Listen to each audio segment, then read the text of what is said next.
Hello again, church. So this is our daily devotional for Saturday, March 29th. We'll be finishing up Psalm 44 today and have a little bit from James Mays for us as well.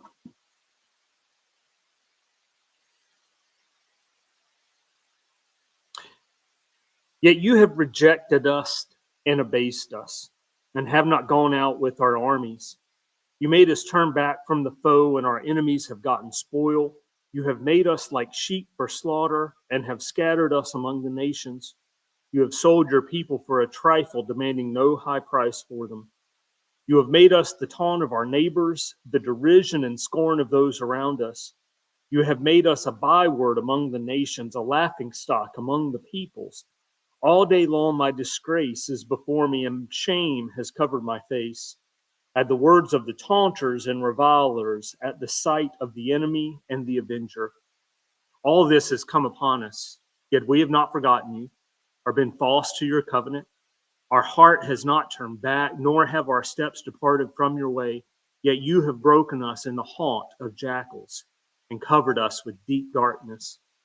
If we had forgotten the name of our God, or spread out our hands to a strange God, would not God discover this? For he knows the secrets of the heart. Because of you, we are being killed all day long and accounted as sheep for the slaughter. Rouse yourself. Why do you sleep, O Lord? Awake, do not cast us off forever. Why do you hide your face? Why do you forget our affliction and oppression? For we sink down to the dust, our bodies cling to the ground. Rise up, come to our help. Redeem us for the sake of your steadfast love. So, a reminder from the first part of Psalm 44, Mays uplifted Psalm 44 as one of the very few, if only, prayers of corporate righteousness, and also compared it really to the narrative of Job, and so made some connections between the two of those. This is May's conclusion on Psalm 44. At the end of the protest of its faithfulness, the congregation who prayed this prayer make an assessment of the affliction that is of great portent. For your sake, we are slain. In the psalm, this "for your sake" refers to the taunts of their foes described in verses 13 to 16. In that polytheistic age, the taunt that was flung at those overwhelmed by their enemy was the derisive insult, "Where is your God?" Those who prayed this psalm had faced their foes in the name of the Lord and entrust in him. For your sake meant they could see no other meaning and purpose in their confession and trust than that they were accounted as sheep for slaughter. But that minimal and doleful interpretation of their suffering opens on the prospect of an understanding of suffering as a service to the kingdom of God. The prospects leads to the suffering servant of Isaiah 53, to Jewish martyrs, and to the cross of Calvary. The Apostle Paul will later quote verse 22 to a persecuted congregation of early Christians in Romans 8:36 to persuade them to understand their suffering in the light of the death and resurrection of Jesus Christ. And some from Peterson.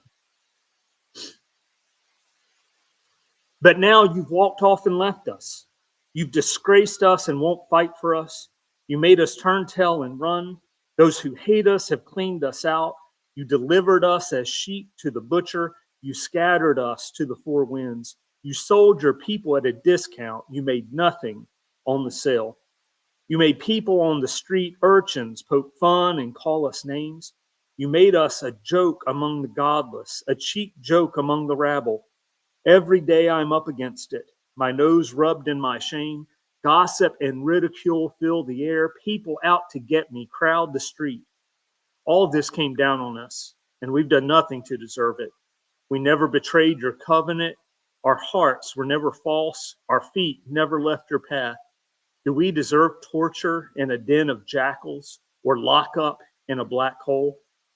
If we had forgotten to pray to our God, or made fools of ourselves with store-bought gods, wouldn't God have figured this out? We can't hide things from him. No, you decided to make us martyrs, lambs assigned for sacrifice each day. Get up, God. Are you going to sleep all day? Wake up. Don't you care what happens to us? Why do you bury your face in the pillow? Why pretend things are just fine with us?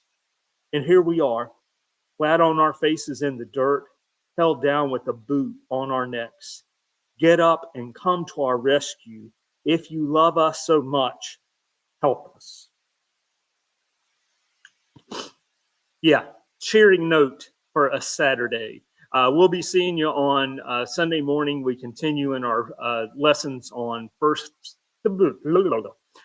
Thessalonians as we step into the fourth chapter, and we'll see you later. Have a great day. Bye-bye.